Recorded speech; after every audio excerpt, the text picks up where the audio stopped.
If you were raised in the USA like me, you were probably required to take an economics class in your high school career. Either you took AP Macro or Micro, like a sweat, or you were a slacker like me and took a standard regular economics class. They probably taught you about the bare basics like supply, demand, what causes those two to fluctuate, what economic goals there are, and the types of economies that exist in the world right now. That last part is what I'm going to specifically talk about today. The way it is taught, at least in California, I'm going to assume other states are similar, is rather inaccurate and genuinely misleading. First, let me bring up this photo which you've probably seen. Now, you may think this looks fine on its own, but in terms of describing economic systems in reality, it does a poor job. The premise of this graph is that economic systems can range from more state control to less state control. Capitalism is a pure free market, and communism is purely government run. This is flawed when brought into the real world because think of it like this: any capitalist market economy system needs a government to exist in the first place. Who would verify currency? Who would protect private property rights? How would a market exist without any of those two essential things if a government didn't exist in the first place? The amount of planning is also quite arbitrary because companies plan what they're going to sell to the market every day. If I was the CEO of Apple and I came into a board meeting talking about how I'm only going to listen to market signals from now on, no more planning, you'd bet your ass I'd be fired on the spot. Quote unquote communist countries like North Korea and the former Soviet Union simply take the place of private corporations when their planning dictates the market. Why do I say quote unquote? Because despite what this graph and what the whole school system in general says, the concept of communism thought of by Marx and Engels did not equal government control. Marx and Engels were taught by schools who have wanted more government control to make people equal, said it actually meant a stateless, classless society where producers produce not for profit but for benefit to society. The technical term being a free association of producers. If communism meant government control of the economy, every single feudal state, and even Saudi Arabia, would be considered communist by this graph's standards. This very notion was refuted by Engels, who joked that if the government taking control of sectors of the economy was communist, every monarchy would be the founders of communism then. Schools straight up lie about their views. In fact, it was some other guy, Lassalle, who had the idea that government control meant communism in the first place. And he was one of Marx's rivals. It's like confusing David Baszucki and Notch or Steve Jobs and Bill Gates together. They're two completely separate people with divergent philosophies.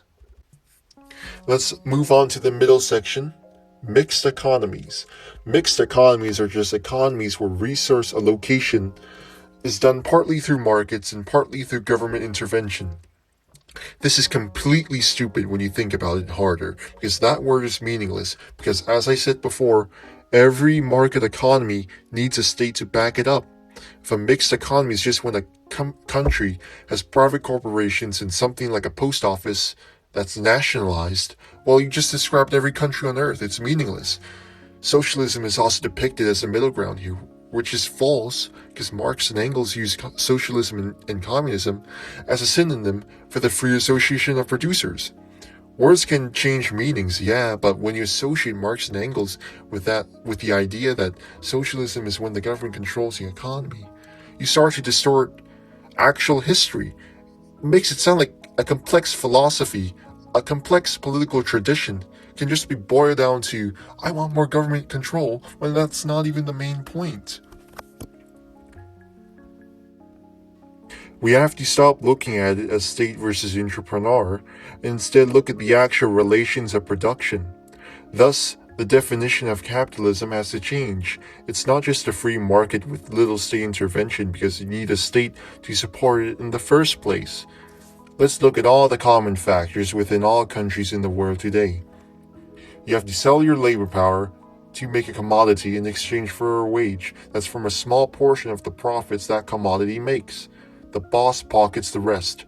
That's what capitalism should be defined as then. An economic system where the central aspect is that an employee sells their labor power to a boss who owns the place that the employee works at to make commodities in exchange for a wage to live under. But wait, I hear you say, wouldn't North Korea and the Soviet Union fit the description too?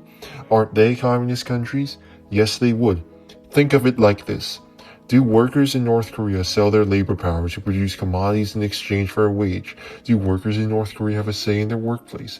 Does the government of North Korea take a majority of profit for their own purposes without giving a damn about what workers want? Yes?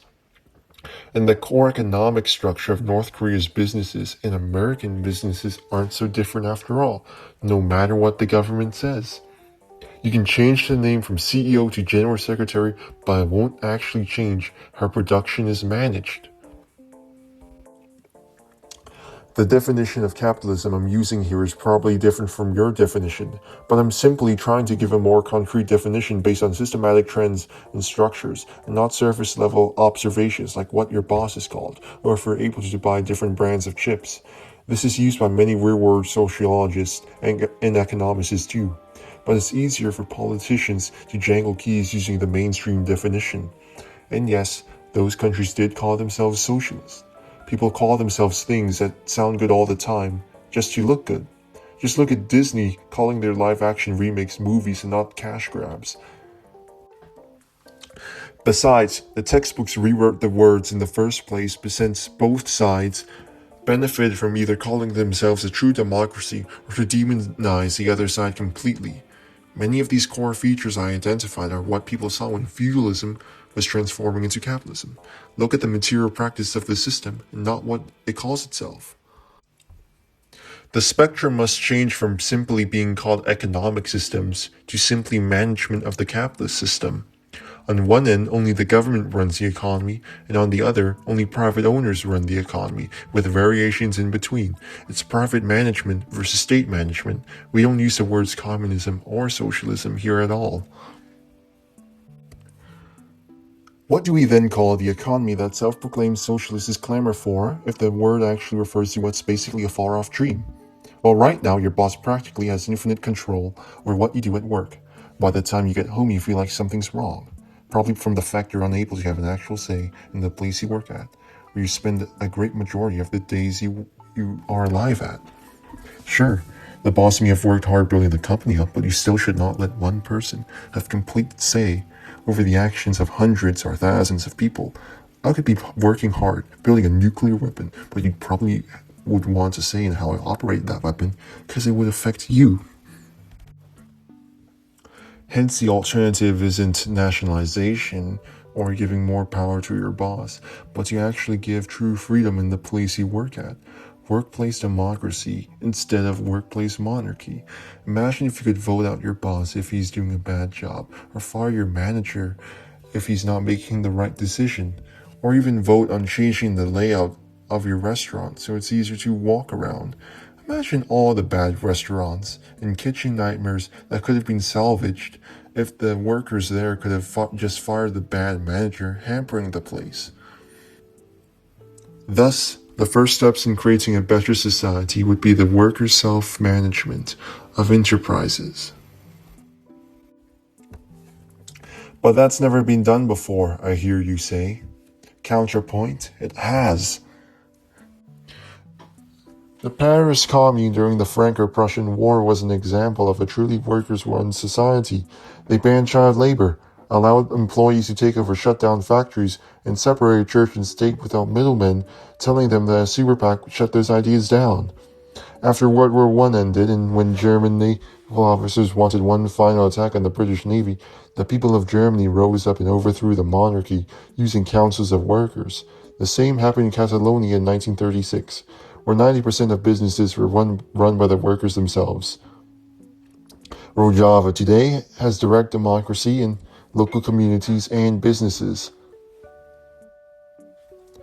None of these societies failed because of their internal structures, but by external forces and crushing them for the bosses. In Paris, the French army shot them all down in a massacre. In Germany, the councils were betrayed by political parties wanting to save their own face. In Catalonia, fascists shut them all down. In Rojava, despite battling ISIS, they have zero international support and are at the brink of collapsing because of the Syrian army invading them. Right now, hailing from Spain is the Mondragon Corporation, whose workplaces operate on a democratic basis while generating billions in revenue. You've probably never heard of these in your life. Why?